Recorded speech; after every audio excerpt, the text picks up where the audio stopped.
네, 여의도 한약방 서정욱 변호사, 최인호 전 의원, 정호김 전 의원과 함께하고 있습니다. 이제 대구로 넘어갈 건데요.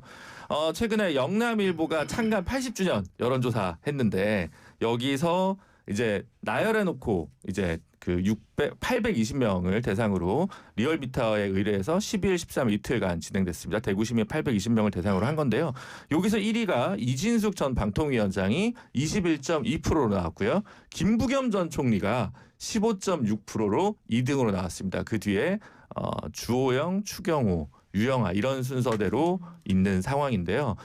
지금 그래서 누가 지금 대구시장 나올까요? 특히 방통위원장 이번에 체포 접부심까지 통과하고 되고 국감까지 출연하면서 이진숙 전 위원장의 어떤 존재감이 커지고 있는데 뭐 지난번에도 얘기했지만 대구에 친가가 있으시고 대구의 전문가이신 우리 또 서정욱 변호사님 이진숙 위원장 대구시장 이대로 가는 겁니까? 저는 안 갈 것 같아요. 두 가지를 제가 권유드리면 네. 하나는 이제 이분은 단체장보다는 국회의원이 맞아요. 행정 경험으로 보나 갑자기 기자하다가 대구시장 좀 쉽지 않습니다. 그래서 오히려 이제 과방이나 국회로 가는 게 맞고요. 그다음에 두 번째 험지로 가야 돼요. 대구는 이게 공천 받으면 다 되는 지역이잖아. 이런 데서 이 정치인이 클 수가 없어요. 오히려 수도권 경기도나 심지어 뭐 계양도 고민해 볼 수 있지만 안산도 있을 수 있고요. 이런 식으로 이게 수도권 험지로 가야 된다. 이 두 가지를 제안하고요. 그다음에 김부겸은 안 놓을 것 같아요. 네. 지금 대구는 가장 확실하게 현재 야당 국민의힘 텃밭이거든요. 패배가 뻔한데 굳이 뭐 총리까지 하신 분이 놓겠나. 우리 김부겸에는 수도권이 더 나을지도 몰라요. 대구보다는 저는 안 논다 이렇게 봅니다. 최인호 의원님 어떻게 보십니까? 예, 저는 뭐 이진숙 대구시장 도대체 상상이 잘 안 됩니다. 예. 아마 대중적 인기는 대구에서 뭐 최근에 탄압받는 이미지가 이제 부각이 되고 또 본인이 좀 어두운 면이 있죠. 그것이 좀 대구에서 어필이 돼서 여론조사에도 1등을 달리는데 아마 대구 시민들도 실제 선거 민심이 돌아가면 이진숙 대구시장에 대해서 과연 이 여론조사 1등이 유지될 수 있을까? 행정 경험이라든지 또 정치 경험 자체가 거의 전무하기 때문에 또 방통위원장을 뭐 1, 2년을 했다 하더라도 그건 사실상 1인 체제에서 그 식물 뭐 방통위원장으로 그냥 정치 투쟁만 한 분 아니겠어요? 자, 그런 측면에서 보면 한때 제3의 도시 또 앞으로 또 균형 발전의 핵심적인 도시가 되어야 될 대구에서 시장으로 한다는 건 상상이 잘 안 되고요. 뭐 저는 뭐 서정욱 변호사님의 말씀대로 험지에서 또 경기도 같은 데서 한번 뭐 출발해 본다면 그거는 의미가 있을 수도 있겠다 이런 생각을 해봅니다. 근데 지금 김부겸 총리는 사실 본인 등판설은 거의 없다시피 한데 여론조사가 이렇게 나온 게 지금 네. 제가 아까 언급한 영남일보 여론조사도 이제 강민구 전 광역의원 대구시 부의장이었죠. 그리고 홍일학 전 의원, 뭐 구윤철 조정실장 이 정도 이름이 나오는데 조금 약하거든요. 그러면 이진숙 위원장 보고 험지 출마해야 된다고 얘기하면서 그럼 김부겸 총리는 험지 출마하면 안 됩니까? 아니면 누굴 내야 이제 대구도 누군가 뭐 있어야 될 거 아니에요? 아니 차원이 좀 다른데 김부겸 전 총리는 사실 험지 대구에서 출마를 여러 번 했죠. 성공도 했고 실패를 더 많이 했지 않습니까? 이미 총리까지 지낸 분한테 또 뭐 당에서는 사실은 뭐 큰 인물이 없다 보니까 그래도 대구에서 이 정도의 여론조사 나오는 분이 김부겸밖에 없다. 그러니까 기대를 하는 눈치는 분명히 있어요. 또 뭐 대구 또 경북시당 시도당에서는 또 그런 움직임이 분명히 있는데 당으로서는 상당히 고맙겠죠. 출마를 하신다면. 그러나 본인이 선택하지는 않을 것 같습니다. 그래서 오히려 그런 측면에서 보면 좀 패기 있고 미래를 보고 대구에서 승부를 걸고 정말 장기적으로 될 때까지 계속 도전하는 그런 참신하고 능력 있는 인사를 적극 발굴하는 것도 저는 현실적이지 않겠나 이렇게 봐집니다. 네, 정호김 의원님. 대구의 역사를 보면은 대구가 그 투쟁과 저항의 도시였어요. 그런데 우리나라의 어떤 그 경제 근대화 이래로 대통령 몇 명인가? 4명인가? 4분을 배출하면서 보수의 성지 내지는 텃밭이 된 거 아니에요? 그런데 실제로 지금 보수를 지향하는 정당들은 대구를 너무 쉽게 보는 거 아닌가죠? 그런 생각을 개인적으로 해봐요. 왜냐하면은 대구는 공천만 받으면 무조건 된다라고 생각을 하다 보니까 거기 꽤 그 비중이 있는 정치인이 뭐 시장이 됐든 무엇이 됐든 가가지고 진정 대구를 위해서 뭘 했는가 생각하면 잘 기억이 안 나요. 그 대구라는 곳이 박정희 대통령 때만 하더라도 뭐 섬유 산업이라든지 나름대로 그러는데 지금 대구 하면은 솔직히 잘 떠오르지 않아요. 그런 상황에서 지금도 이제 대구시장이 정치적으로 뭔가 거기를 기반으로 해서 특히 이제 그 보수 정당은 경선할 때 당원들의 의지가 중요하고 그러려면 대구를 잡아야 된다라는 그런 정도의 계산만 있는 것인데 요번에 그 지방선거에서는 좀 신박하고 우리가 잘 모르더라도 대구에서 뿌리를 내리고 대구에서 뼈를 묻을 그러면서 상대적으로 젊고 신박한 사람 찾아보면 과연 없을까요? 저는 있을 수 있다고 봐요. 그런데 이제 거기에 그 이진수 전 방통위원장의 경우는 어떤 한계가 있냐면 지지도 높게 나온다 그러는데요. 강성 지지자들 중심으로 지지도가 나오기 때문에 지금 대구에서는 상당수 주민들이 환호할지 모르지만 다른 지역에서 경쟁력이 있을까라는 생각도 드는데 이진숙을 위한 대구가 되면 안 되잖아요.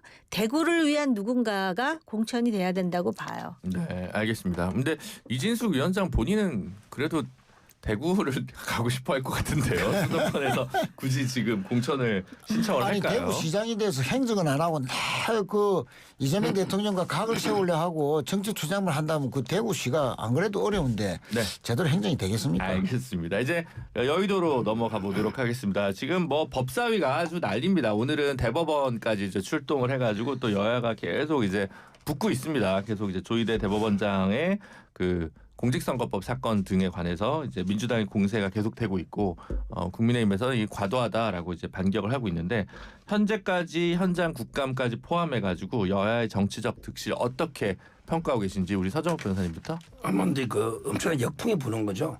오히려 이제 그 너무하다 추미애 위원장이나 법사위가 입법부가요 사법부 위에 있는 이런 이제 부가 아닙니다. 우리가 항상 삼권 분립이라는 거는 서로 견제와 균형 대등한 거예요. 그런데 재판이 지금도 항소심에 파기환송돼 있는데 이걸 로그 기록까지 아니 판사가 기록을 얼마나 받느냐 이걸 검증하겠다. 저는 듣도 보도 못한 제가 법조인으로서 이런 이제 그 짓을 하고 있는 거예요. 이거는 국민들이 다 보고 있는 거예요. 그래서 오죽하면 대통령실이나 정청래 대표까지도 좀 이게 조용히 하자 이런 식으로 톤 다운 이야기하고 있잖아요. 네. 그러니까 가장 이게 그 추미애 법사위원장이 자기 정치를 위해서 그게 또 거기에 위원들 중에도요. 또 출마하는 사람들 또 있을 수 있거든요. 김용민 의원이나 그러니까 이제 그 본인 정치 개딸들 뭔가 이게 간택을 위해서 저는 무리한 지금 사법 탄압을 하고 있다고 봅니다. 최인호 의원님이. 예, 오늘은 비교적 그저께보다는 차분한 가운데 왜 현장 국감을 대법원에서 하는지 그 이유에 대해서 상당히 좀 메시지가 정확하게 전달되는 날이었다 이렇게 평가가 되고요. 사실은 이제 첫날 월요일 날 대법원장이 국회에 나와서 뭐 발언도 했지만 그러나 그 과정에서 여야의 설전 특히 그 최혁진 의원의 그 조여토미 히데요시입니까? 네. 그 이제 피켓이 너무 부각이 되는 바람에 왜 사법부가 지금 불신을 받고 있고 왜 대선 개입 의혹을 받고 있는지 왜 현장 국감을 가려고 하는지 또 이렇게 가면 직위원 재판부가 또 내년 1월 달에 이런 넉장 재판 때문에 윤석열 또 석방되는 거 아니냐 하는 우려를 왜 갖는지 이 부분에 대해서 국민들에게 정확하게 알리고 국민들의 동의를 받고 이래서 사법부가 개혁이 돼야 되겠구나 하는 것으로 이제 다 국민들의 공감을 얻어야 되는데 지난 월요일은 상당히 실패했습니다. 그런데 이제 오늘 뭐 정청래 대표도 불필요한 시비 뭐 말이나 또 강한 주장 때문에 본질이 가려지는 일은 없어야 되겠다 하는 취지로 이야기를 했죠. 뭐 그것이 아마 사전에 당부가 되었는지 오늘은 비교적 차분한 가운데에 뭐 또 조희대 대법원장과 또 여야 의원들이 또 점심도 같이 했다 그래요.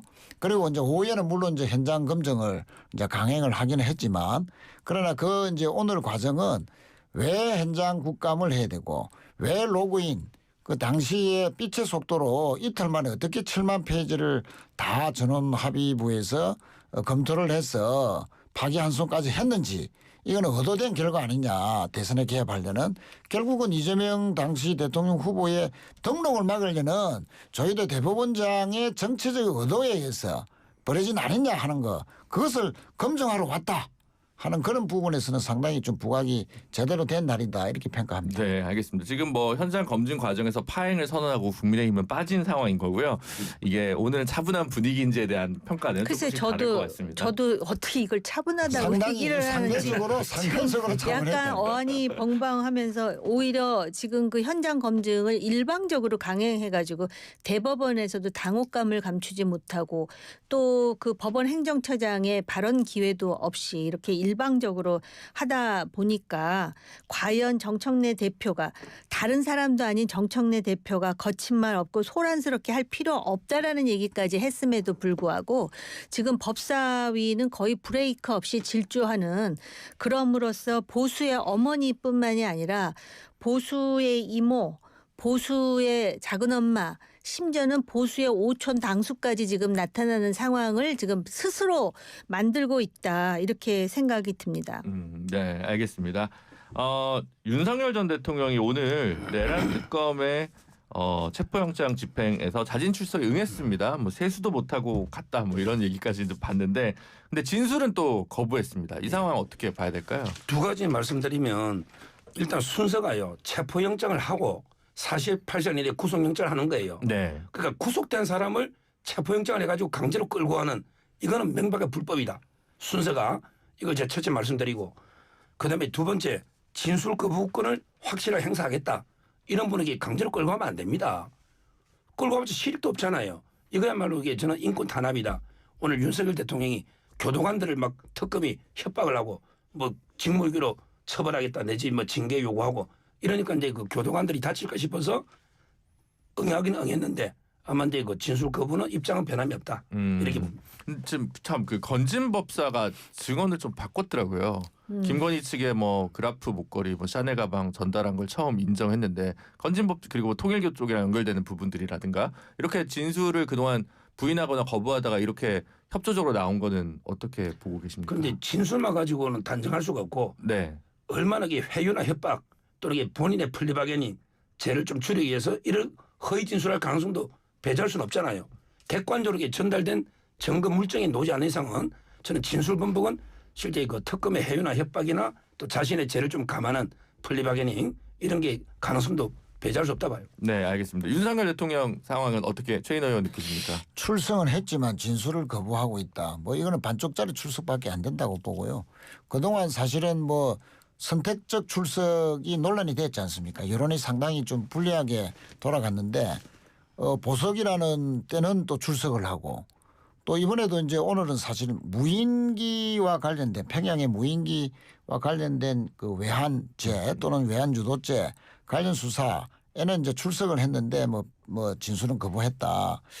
그러니까 본인이 뭔가 조금 유리하거나 좀 이런 장면들 또는 여론을 조금 의식할 때는 출석을 또 했다가 또 전체적으로는 다 불출석하고 성의를 전혀 보이지 않는 그래서 결과적으로 전혀 내란 행위에 대해서 반성하지 않는 태도 뭐 이것은 변함이 없다 이렇게 봐지고요. 지금이라도 좀 수사에 충실히 응해서 국민들이 진상을 밝히고자 하는 그런 그 기대에 대해서 최소한이라도 그 자세를 갖춰야 된다. 저는 그렇게 생각합니다. 그 본인이 유리해서 오늘 나와가지고 진술 거부를 했다라기보다는 박성재 전 법무장관에 대한 구속영장이 기각되지 않았습니까? 그러자마자 오늘 아침에 본인 그 윤석열 전 대통령 본인 입장에 따르면 세수도 안 했는데 들이닥쳐서 이제 인치 시도를 하니까 내가 그럼 내 발로 가겠다. 교도관들에게 더 이상 부담을 주지 않겠다 해서 자진 출석을 한 것이고요. 어차피 지금 이 윤석열 전 대통령은 진술을 거부하기 위해서 지난번에도 체포를 시도하려고 그럴 때 거부한 것이 아니겠습니까? 그래서 그런 차원으로 이번에도 본인 스스로 그러니까 조사는 받되 진술을 안 하는 그러면서 이러한 전반적인 지금 그 특검의 입장이 상당히 정략적이다. 그 정략에 내가 휘둘리지 않겠다라는 입장이다라는 걸 또 말하고 분명히 하고 있거든요. 그러니까 하는 소위 박성재 전 법무장관에 대한 영장이 기각되니까 이거를 오히려 이제 윤석열 전 대통령에 대한 그런 그 체포를 하면서 또 거부를 해갖고 여기서 어떤 그 사달이 생기면 이게 뉴스가 될 수 있는데 그거를 이제 그런 여지를 주지 않기 위해서 본인은 순수히 응하되 진술은 거부하겠다 이런 입장으로 지금 밝혀지고 있습니다. 네, 의원님 얘기하시니까 그 박성재 장관 구속영장이 기각됐습니다. 서정욱 변호사님 내가 맞췄다 이러실 것 같은데. 이거는 이게 말이 안 되는 게요. 뭐 증거인멸이나 도주우려는 따질 필요도 없고요. 범죄가 소명이 안 돼요. 왜냐하면 이게 계엄이 딱 선포되면요. 매뉴얼이 있습니다. 지금 이재명 대통령이 바로 계엄할 수 있어요. 저는 하도 된다 봐요. 이재명 대통령이 그러면요. 무슨 그런 큰일 날 소리를 하십니까? 예를 들면 이재명 대통령이 계엄을 선포하면요. 그럼 이게 서울시는 어떻게 하고 법무부는 어떻게 하고 경찰은 어떻게 하고 군은 어떻게 하고 매뉴얼이 있습니다. 그러니까 이제 법무부 입장에서는 합수단이 구성되면 검사가 파견이 필요한지 선례는 어떤지 연구를 해본 거예요. 또 이게 포고령 어기면 교정시설에 수용 능력이 있는지 확인해 본 거예요. 이거 안 하는 게 직무유기입니다. 이걸 가지고 내란에 중요 임무에 종사했다? 말도 안 되는 거기. 그리고 이게 또 영장을 또 청구한다는데 이거 잘못된 관행 아닙니까? 똑같은 걸로 이게 두 번, 세 번 이것도 이게 특검이 멈춰야 됩니다. 네, 최인호는요? 그 재판부가 어쨌든 지기현 재판부가 윤석열 전 대통령을 또 풀어준 사례가 있고요. 또 CCTV가 지금 특검에서 틀었지 않습니까? 재판부에서. 그걸 보면 아니 한덕수 전 총리가 문건을 갖고 건네주는 장면이라든지 최상무 부총리가 문건을 읽는 장면이라든지 이상민 그 전 장관은 뭐 웃음기 어린 표정을 짓는다든지 다 보면은 거짓말을 하고 있는 게 역력하게 나옵니다. 뭐 그냥 받자마자 읽지도 안 하고 뭐 뒷주머니에 넣었다든지 호주머니에 넣어서 알고 보니까 호주머니에 있더라든지 이런 말이 다 거짓말이지 않습니까? 그 거짓말이라는 그 자체는 증거인멸의 의도라고 볼 수 있는 것이죠. 그런데 이게 CCTV에서 만천하에 드러났는데도 한 전 총리에 이어서 박성재 법무부 장관도 아니 검사의 그 동원 지시라든지 그 구치소의 뭐 수용 인원 체크라든지 여러 가지 지금 그 계엄에 적극적으로 부하내동했던 이런 사실들이 드러나는데 또 CCTV에도 여러 가지 그 계엄과 관련된 여러 가지 이제 지시 받은 것까지도 문건을 보고 이런 정황이 드러났는데도 자꾸 이렇게 풀어주는 것 자체가 민주당에서는 내란 전담 재판부가 필요한 이유다라고 이제 강조하고 이게 다시 났었는데 나온다. 네. 뭐 어쨌든 결과는 좀 지켜봐야 되겠습니다만 좀 더 보강해서 영장 재청구를 할 필요가 있어 보인다. CCTV 얘기 나왔으면 말인데 이번에 그 이상민 장관이 거기서 웃으면서 막 하는 장면이 이제 포착이 됐고 그러니까 지금 이상민 장관 측은 이거는 단전 단수 관련 문건을 본 게 아니라 김장 행사 관련 문건을 본 거다 이렇게 지금 얘기를 하고 있습니다. 이런 주장은 어떻게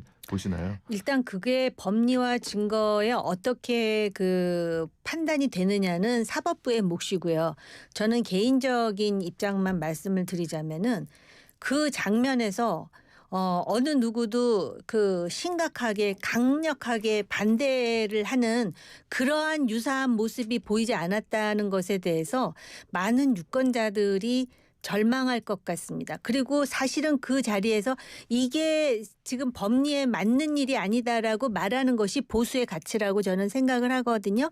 미국의 트럼프 일기 때 그동안에 그 일기 때 어떤 일이 있었는가를 보면은 당시 국무장관이 틸러슨인가요?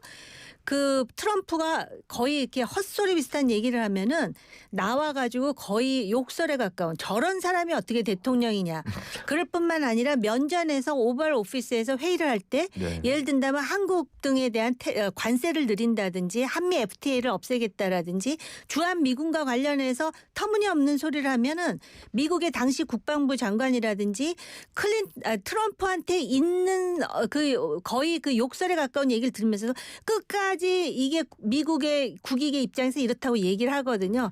그런 점에서는 참 절망스러운 동영상이다. 그래도 좀 말리고 이런 상황에서 당신이 대통령이냐고 삿대질은 못할 망정. 그런 모습을 아마 국민들은 앞으로도 갈구하지 않을까. 그래서 아까 서 변호사님이 이재명 대통령도 계엄할 수 있다는데 제가 솔직히 가슴이 철렁 내려앉았습니다. 이거는 가정법이지만 만에 하나 그럴 리는 없겠지만 하면은 이 국회가 거부할 것 같습니까?